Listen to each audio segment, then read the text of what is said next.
Sir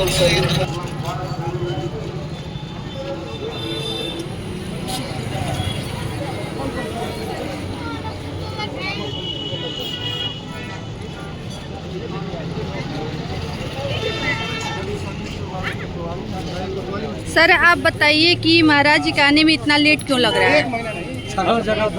जगह उनका भव्य स्वागत हो रहा है, इसलिए संतों का लोग दर्शन कर रहे हैं तो थोड़ा समय लगेगा।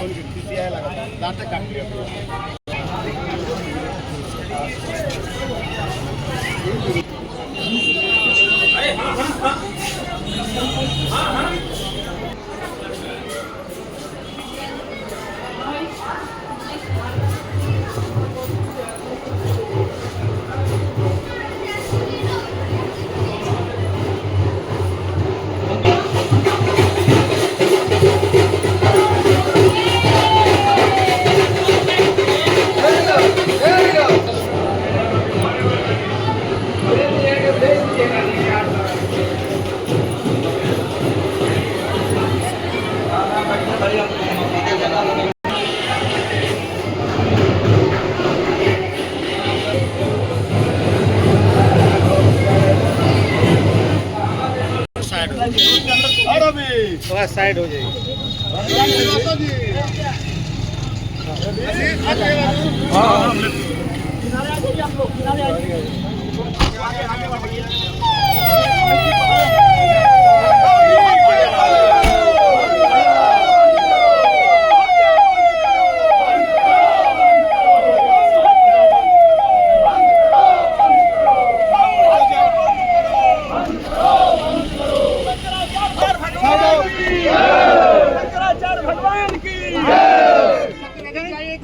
अरे गौ हत्या बंद करो,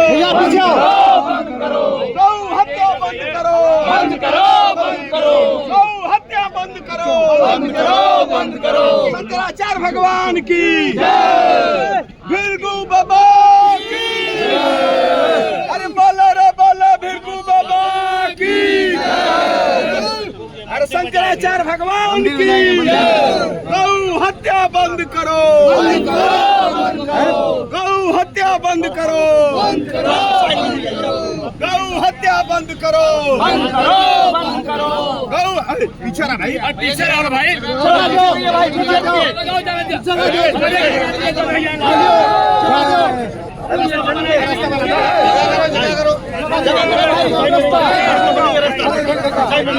शंकराचार्य भगवान की, शंकराचार्य भगवान की,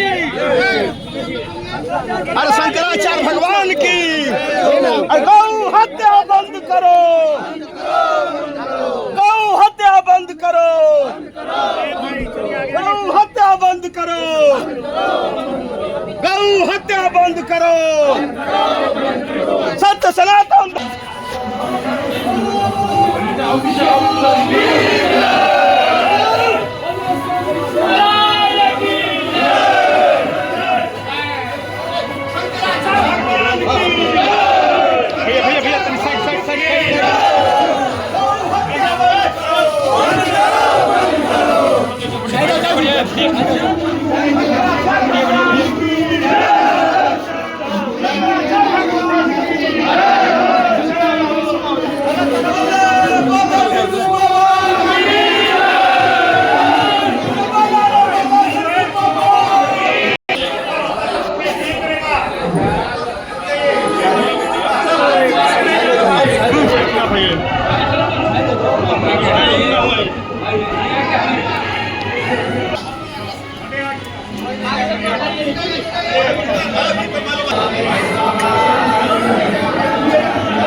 बड़ा माता तो गए आदमी गंगा जी के पास तो ब्रह्मा जी गंगा स्नान करते हैं देखें कि हमारा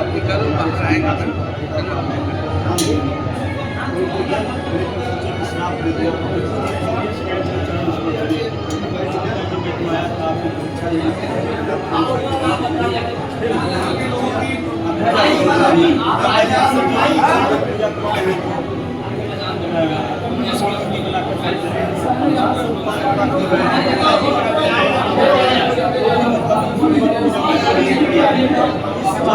भगवान के पास गए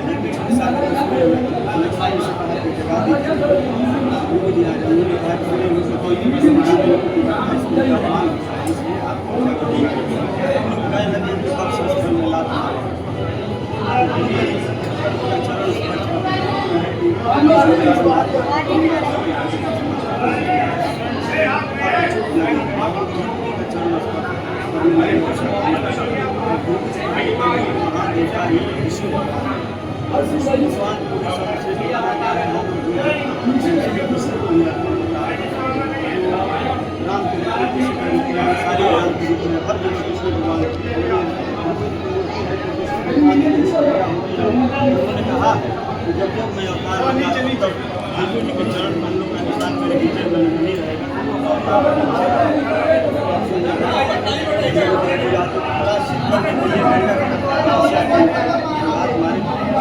लक्ष्मी देवी का तपस्या किया भागवत पुराण में नर्मदा के किनारे वहाँ की यहाँ लक्ष्मी जी स्वामी हमारे सामने हमारा पति का अपने अपमान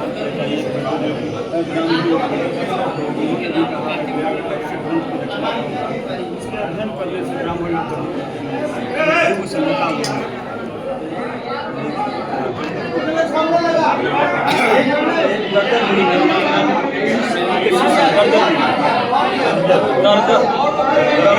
गदरी मेला लगता है, नाम सुने हैं गदरी मेला, मैंने कई किलोमीटर हाँ कार्तिक पूर्णिमा को लगता है और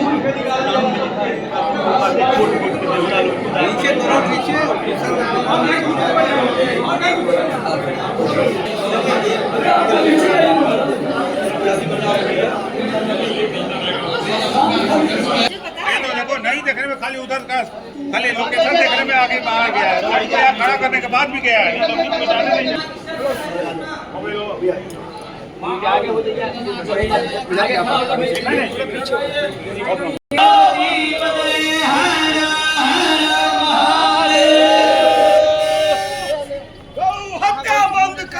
बंद करो बंद करो हत्या बंद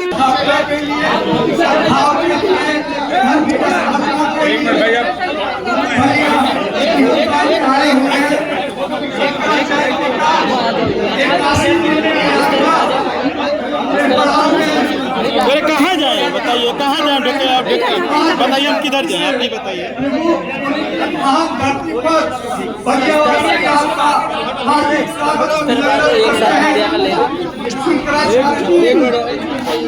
ढकेलो मत यार।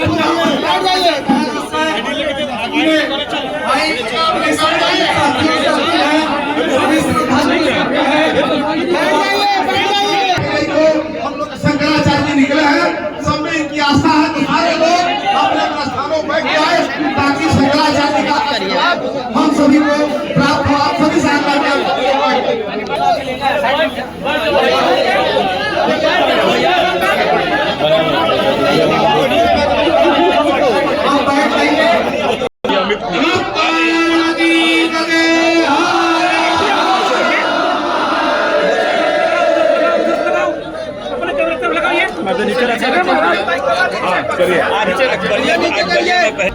कौन हटा रहा है?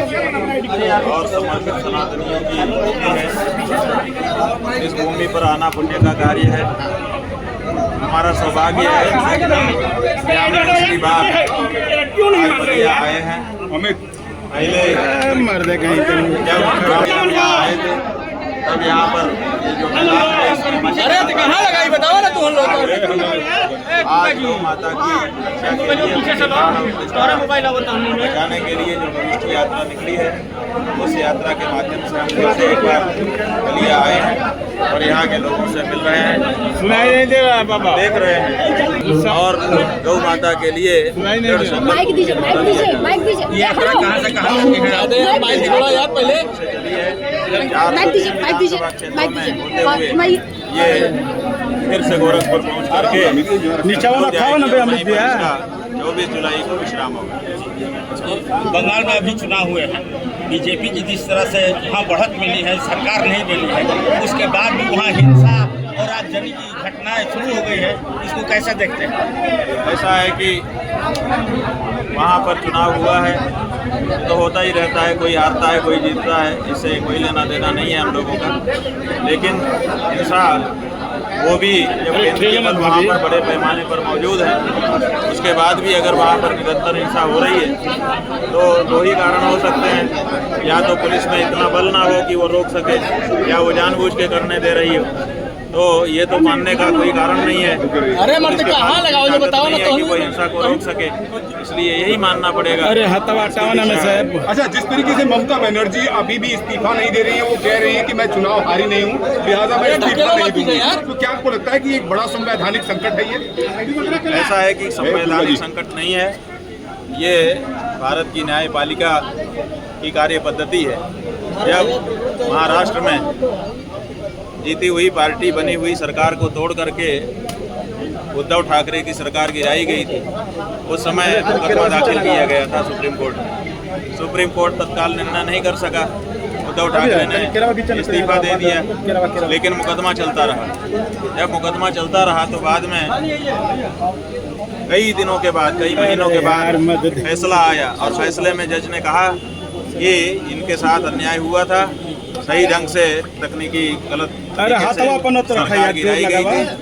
अगर उद्धव ठाकरे ने इस्तीफा ना दिया होता तो हम फिर से उनको रिस्टोर कर देते। ये जो बात सुप्रीम कोर्ट ने कह दी, उसी के आधार पर ममता बनर्जी इस्तीफा नहीं दे रही हैं, क्योंकि उनको कोर्ट में जाना है। तो वो कह रही हैं अगर हम इस्तीफा ही दे देंगे तो कोर्ट से बाद में फैसला आके भी क्या होगा, इसलिए मैं इस्तीफा नहीं दूंगी और इस मुकदमे को लड़ूंगी, जो फैसला आएगा वो होगा। ये उनका मंतव्य है जो बहुत साफ है। अच्छा, उत्तर प्रदेश में 2027 में चुनाव आ रहा है, क्या आपको लगता है कि बंगाल में या फिर आसाम में या फिर पुदुचेरी में जो भाजपा की जीत हुई है, उसका असर कहीं ना कहीं बीजेपी को एक बेनिफिट मिलेगा क्या उत्तर प्रदेश के चुनाव में? ऐसा है कि उत्तर प्रदेश, हर प्रदेश अपने आप में यूनिक प्रदेश है, उत्तर प्रदेश भी यूनिक है। ये जो चुनाव हुए हैं, इससे एक बड़ा संदेश निकल करके आया। संदेश ये निकल के आया बंधु कि असम में जो भारतीय जनता पार्टी के मुख्यमंत्री हैं हिमंता बिस्वा शर्मा जी, उन्होंने आप पत्रकार बंधुओं के प्रश्न में जवाब दिया। जब पत्रकारों ने उनसे पूछा कि आपको गौ हत्यारों का वोट चाहिए, तो उन्होंने एक क्षण का विलंब किए बिना तपाक से उत्तर दिया, क्यों नहीं चाहिए। इसका मतलब कि बीजेपी को अब गौ हत्यारों का वोट चाहिए। तो जिसको गौ हत्यारे का वोट चाहिए उसको गौ भक्त क्यों वोट दें। इसलिए अब गौ भक्त उत्तर प्रदेश के तय कर रहे हैं कि इनको गौ हत्यारों का ही वोट लेने दो।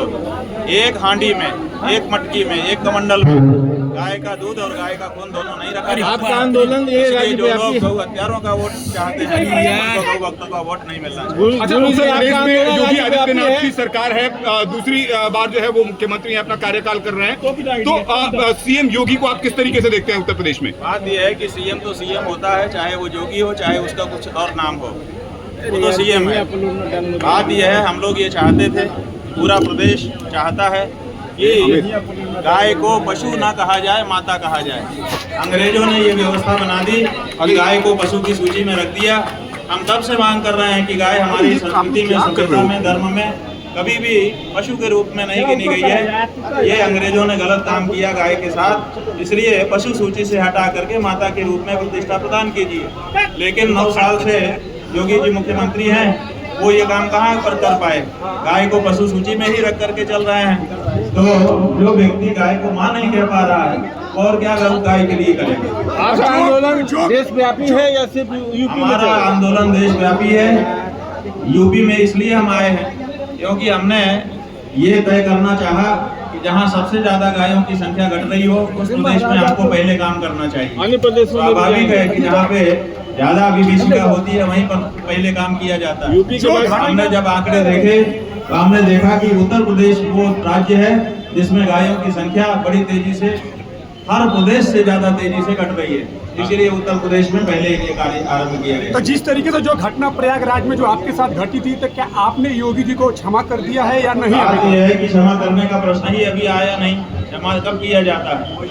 जब क्षमा करने के लिए कोई कहे कि हमें क्षमा कर दिया जाए, हमें अपनी गलती का एहसास है। अभी तो उन्होंने ये सब कुछ कहा ही नहीं। जहाँ तक हमारा व्यक्तिगत प्रश्न है, एक सन्यासी होने के नाते हम किसी को दोषी नहीं मानते, हम तो क्षमाशील ही हैं। लेकिन हमारे आंखों के सामने जिन भटकों को, जिन वृद्धों को, जिन सन्यासियों को, जिन महात्माओं को, जिन महिलाओं को मारा पीटा गया, सनातन धर्म के प्रतीकों को जिस तरह से रौंदा गया, उसके लिए कैसे क्षमा की जा सकती है, और वो भी बिना मांगे? तो जिस तरीके से देखा जाए कि पश्चिम बंगाल, असम और पुडुचेरी में जिस तरीके से लगातार बीजेपी का जो सरकार बनने जा रही है और प्रचंड बहुमत की जीत उन्होंने दर्ज की है, हमेशा वो हिंदुत्व की बात करती है, हिंदू राष्ट्र की बात करती है, और आप गौ रक्षा की बात कर रहे हैं। इस जीत को आप कैसे देखते हैं? बात यह है कि आज आप लोगों ने समाचार दिखाया है, आज तक हमने समाचार देखा, समाचार दिखाया जा रहा है कि भारतीय जनता पार्टी का जो बंगाल का कार्यालय है उसमें स्टॉल लगा हुआ है, तरह तरह से मछलियों को पकाया गया है, कहीं रसे में पकाया गया है, कहीं सूखा पकाया गया है, कहीं किसी तरह से, और वहाँ पर मछली का भंडारा हो रहा है भारतीय जनता पार्टी के कार्यालय में, और उसको बाकायदा कवरेज दी जा रही है। तो अब ये पार्टी हिंदू धर्म को कलंकित करने का काम करने लग गई है। इससे अपेक्षा थी कि ये हिंदू धर्म का मान बढ़ाएगी, लेकिन ये पार्टी जिस तरह से तिलक लगा करके, जिस तरह से गेरुआ पटका पहन करके मछलियां नोच नोच करके खा रही है और उसका वीडियो बनवा करके सामने कर रही है, जिस तरह से अपने कार्यालय में मछली का भंडारा कर रही है, उससे इसकी छवि जनता के मन में बिल्कुल साफ हो जा रही है। ये हिंदू धर्म की छवि को हटा रहे हैं, बढ़ा नहीं रहे हैं। अच्छा, पूर्व मंत्री बंगाल में मछली विशेष बात ये बंगाल में मछली बना रही है ना। आप तो राष्ट्रीय पार्टी हो, जो क्षेत्रीय पार्टी होगी वो ये कहे कि भाई हमारे यहाँ ये है। आप तो राष्ट्रीय पार्टी हो, आप ही लगा लो ना, हम हटा देते हैं। ये कह सकती है राष्ट्रीय पार्टी हो, आपको किसी को नहीं देंगे। अच्छा, जिस तरीके से बंद करो, जिस तरीके से अवैध बंद करो, जिस तरीके से जो है अवैध बांग्लादेशी या रोहिंग्या जो है देश की सुरक्षा के लिए एक बड़ी समस्या बन चुके हैं, क्या आपको लगता है कि ऐसे घुसपैठियों को देश से बाहर निकालना चाहिए? कहाँ चलिए? बात यह है कि पिछले 10-12 वर्षों से शासन है, उनसे आप ये रोहिंग्या, ये विदेशी हमारी धरती पे घुस के आए कैसे, जब उनके हाथों में सीमा सुरक्षित थी।